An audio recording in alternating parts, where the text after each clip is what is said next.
Hey, what's going on, everybody? Welcome back to the Edit Place, and today we are talking about one of my new favorite plugins for DaVinci Resolve, as well as they have a Premiere, and they're coming out with a Final Cut, and that is CineMatch.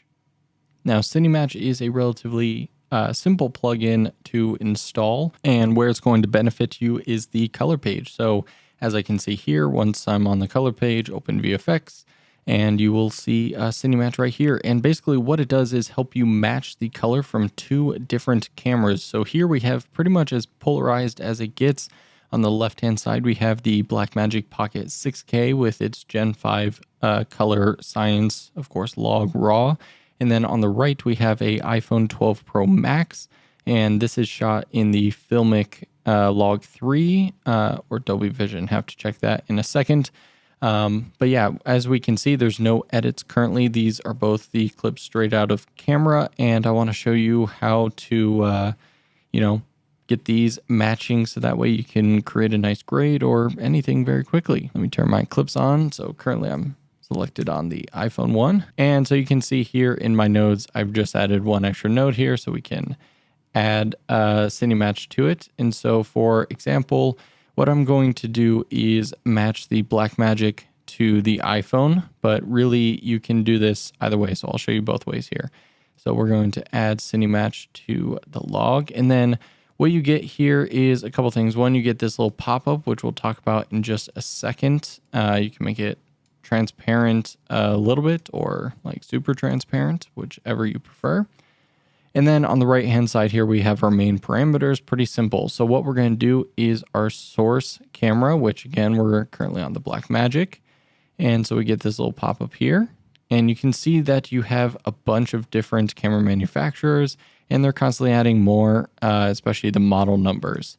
And we're going to choose 6K. So they don't have the 6K Pro, and this is 6K, but I do have Pro footage, but it's the same sensor. So no big deal there. Gen 5 in full.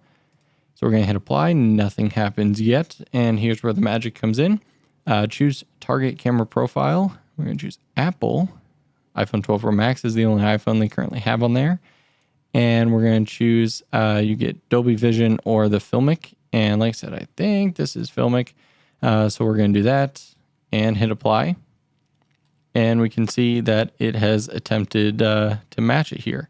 Now, this is where this comes in. So that got it a little bit close, but now we need to do this. So now I'm going to apply a Rec 709 transformation. And now we can see we're that much closer. But now I can take these here and play around with them. So I can move this all around. Kind of annoying. Note to developer, the only thing is you can't drag it out of this box window. I don't know if that's possible to change that, but I would love to put it like over here over the nodes, because obviously it kind of blocks. So I mean, you could make this smaller. Normally I have my 3 monitors, but of course I'm screen capturing. So yeah, so I just kind of got hover it over here, and this is where you can go in and basically play with everything. Now, I'm not going to spend too much time doing this because I actually want to reverse this. Again, I don't know if there's a proper way per se, but normally I think what we'd rather do and what I get better results with, at least with these two clips, is matching the iPhone footage to this. So the best way for me to do it is actually, I'm going to apply CineMatch again to the Blackmagic. And I'm going to tell it its source. 6K. Gen 5. Hit apply. And then I'm going to hit apply Rec 709. So now this is just 6K footage with a Rec 709. I think it looks pretty nice. And then now we're on the iPhone clip. And I'm going to add CineMatch to this node here. And so now it's just going to be the reverse. So now it's going to be the source is the 12 Pro Max. Filmic, hit apply, nothing happens. And the target, Blackmagic, 6K Gen 5. So now what it's done is done its best to convert to Blackmagic log. So it's done its best to go back and match if I turn off the Rec 709. And you can see it's not perfectly there. Again, I could mess with the curves on the iPhone and get it close, but I love the fact that I can quickly apply Rec 709 to both of them. And now we can see this is pretty far off. So what I'm going to do is actually change the temperature. Whoop, way too far. And I'm also going to do the color wheels. I'm going to turn off the background here so it's super transparent.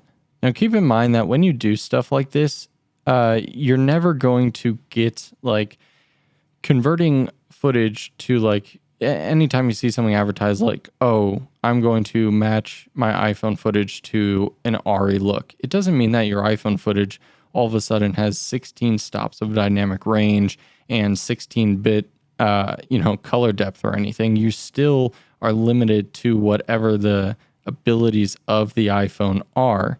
And so this obviously is shooting like crazy HDR where the Blackmagic isn't. And so that's why like the sky here is extra blue. But again, we can go in and kind of correct stuff here. So we're trying to match it to the Blackmagic.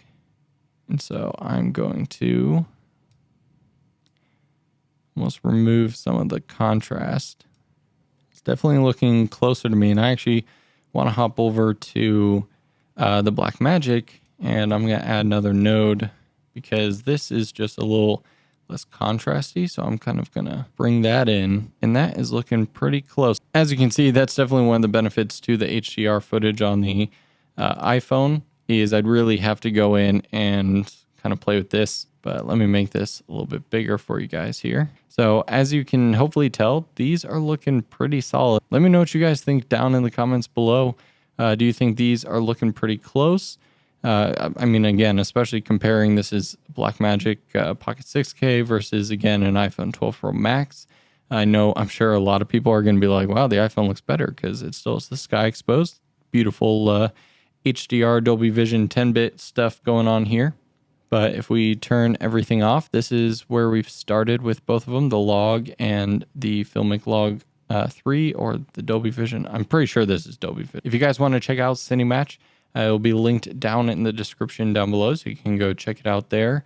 Thanks to CineMatch for hooking me up with a license. This wasn't a paid sponsorship video or anything, but they did give me a license for free to check this out. So thank you to you guys. Thanks so much for watching. I'll see you in the next video.